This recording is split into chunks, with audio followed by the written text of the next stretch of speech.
صباح الخير حبايب قلبي. هنبتدي النهارده نعمل روتين خفيف كده. هو مش خفيف قوي يعني، انتوا عارفين المطبخ وعمايله. فده المطبخ بتاعنا النهارده متبهدل زي ما انتوا شايفين. هنعمله الاولاد. طبعا انتوا عارفين كل بيت فيه اولاد بيبقى المطبخ عامل ازاي، والمكان كله بيبقى عامل ازاي. احنا هنا معانا المطبخ متبهدل زي ما انتوا شايفين. هنبتدي ان احنا نوضبه مع بعض ان شاء الله. الفيديو يعجبكم فخليكم معانا. هنبتدي نعمل الروتين الاول.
كده يا حبايبي خلصنا خلاص روتين المطبخ.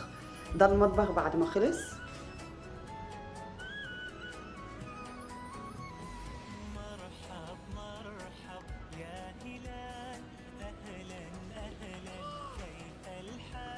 طبعا هو ما كانش كده اصلا، يعني انتوا شفتوا الوضع اللي في الاول كان عامل ازاي.